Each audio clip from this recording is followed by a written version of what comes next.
Bonjour à toutes et à tous. Bienvenue sur le podcast de Sageora. Sageora est un média spécialisé sur le thème du handicap et de l'inclusion. Découvrez l'actualité des politiques publiques, les enjeux du système d'accompagnement et les évolutions en matière d'accessibilité universelle. Sur son site, Sageora propose des contenus synthétiques gratuits pour mieux comprendre et accompagner. Vous pourrez retrouver le lien du site dans la description. Bon, bienvenue dans cette nouvelle plongée au cœur de nos dossiers du jour. Aujourd'hui, on a une sacrée pile sur la table. Ouais, on a vraiment tout. Des rapports gouvernementaux, des guides d'assurance et surtout les enquêtes sociologiques de l'adresse. Et même des publications de l'agence Ospedia. En fait, le but, c'est de comprendre un peu la réalité complexe et franchement souvent invisible des proches aidants en France. C'est un sujet tellement important aujourd'hui. Absolument. Et pour lancer le truc, il y a un chiffre qui m'a frappé d'entrée de jeu. On estime qu'entre 9 et 11 millions de personnes soutiennent régulièrement un proche malade ou handicapé en France. C'est juste gigantesque. Et le pire, c'est que 32% d'entre eux ignorent totalement qu'ils ont ce statut. Bon, il est temps de décortiquer tout ça. Ce qui est fascinant ici, c'est que ce fameux chiffre de 11 millions, en fait, il amalgame des situations qui n'ont absolument rien à voir. C'est-à-dire ? D'un côté, on va compter la personne qui passe une fois par mois pour trier le courrier de sa grand-mère, et de l'autre, celle qui vit 24 heures sur 24 avec un conjoint en perte totale d'autonomie. C'est vrai que la frontière est hyper floue. C'est exactement ce que souligne l'économiste Aurore Pélissier. Ah oui, son analyse sur la limite entre le rôle naturel de famille et l'aide formelle. Exactement.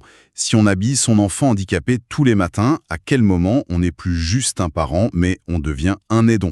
Surtout que la charge va bien au-delà des soins médicaux de base. C'est sûr, ça déborde sur tout le reste. 72% des aidants se transforment en chauffeurs de taxi et 61% deviennent de véritables secrétaires médicaux.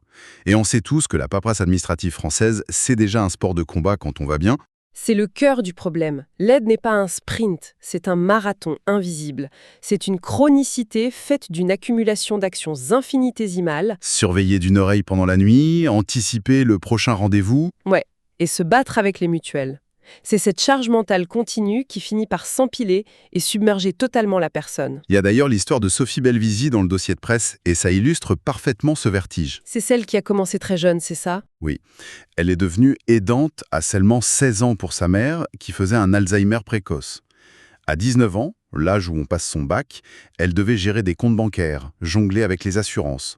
Sa propre jeunesse a été complètement absorbée par la maladie. En gros, elle jouait le rôle de parent pour son propre parent. C'est exactement ça. C'est bouleversant. Et malheureusement, les études de gérontologie menées par le professeur Joël Ancry confirment que son cas est loin d'être isolé. J'imagine que l'impact sur la santé doit être lourd. Très lourd. Près de 31% des aidants finissent par négliger leur propre santé. Pire, pour ceux qui portent les charges les plus intenses, 40% frôlent la dépression clinique. On parle de troubles du sommeil, d'anxiété permanente, de douleur. Voilà, un épuisement total. On est vraiment face à une urgence sanitaire à huis clos. Du coup, comment la société réagit face à ça ? On voit émerger la stratégie nationale 2023-2027. L'idée, c'est d'apporter un vrai soutien. Mais est-ce que c'est à la hauteur ? Si on relie ça à la situation globale, on observe quand même des avancées concrètes très attendues, comme la création de 15 jours de répit garantis par an. 15 jours pour souffler, c'est déjà vital. Oui, et il y a le renforcement de l'allocation journalière du proche aidant, la JPA pour compenser la perte de salaire.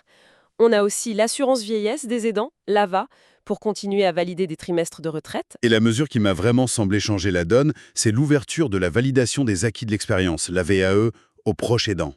C'est d'une logique implacable. Mais oui, les compétences de dingue qu'on acquiert en gérant des crises, en coordonnant des équipes à domicile ou en administrant des budgets complexes, tout ça peut enfin être reconnu par un diplôme. C'est une belle façon de transformer une épreuve en expertise reconnue. En synthèse, il est devenu vital d'accompagner ceux qui accompagnent. Le maintien à domicile, c'est un bel objectif, mais ça ne peut pas reposer uniquement sur le sacrifice physique et mental d'une partie de la population. Surtout qu'il faut bien se dire que ce rôle, il n'est pas réservé aux autres. Ça peut basculer dans notre vie du jour au lendemain. Ce qui soulève d'ailleurs une ultime réflexion. Avec le vieillissement inéluctable de la population et l'allongement de l'espérance de vie, la frontière entre vie professionnelle et soins familiaux va-t-elle s'effacer ? C'est vraiment la grande question de demain.